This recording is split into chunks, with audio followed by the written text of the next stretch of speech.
La comédienne italienne Antonella Loaldi est décédée ce jeudi 10 août à l'âge de 92 ans, connue pour son rôle dans la série Les Cordiers, jugée flic. L'une des figures du cinéma transalpin des années 1950-1960 nous a quittés.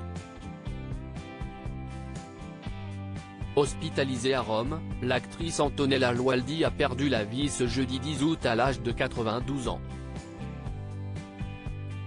Ses obsèques ont eu lieu le samedi 12 août dans la capitale d'Italie.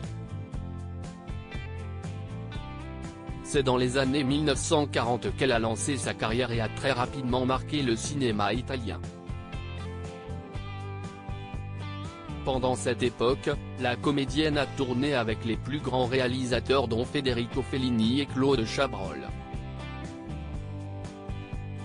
Antonella Loaldi, son apparition sur les écrans français à partir des années 1959, Antonella Loaldi commence à se faire connaître en France avec son rôle dans le film franco-italien à double tour de Claude Chabrol. En 1974, elle apparaît aux côtés de Gérard Depardieu et d'Yves Montand dans la comédie de Claude Sauté-Vincent, François, Paul et les autres. Mais c'est surtout pour avoir joué dans la série Les Cordiers, jugée flic, diffusée sur TF1, que l'actrice originaire du Liban devient connue du grand public. De 1992 à 2005, elle incarne Lucia, la femme à l'accent italien prononcé du commissaire Pierre Cordier.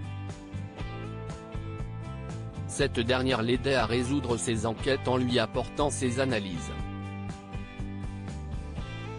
Après une carrière bien remplie, Antonella Loaldi s'est confiée sur sa vie en tant qu'actrice et a évoqué les coulisses du cinéma dans une autobiographie qu'elle a sortie en 2018 et qu'elle a intitulée Moi Antonella, femme de Franco.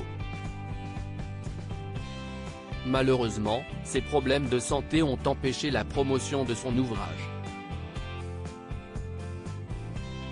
La chanteuse est morte quelques années après l'acteur Pierre Mondi, son partenaire dans la série policière, qui avait succombé à un lymphome en septembre 2012.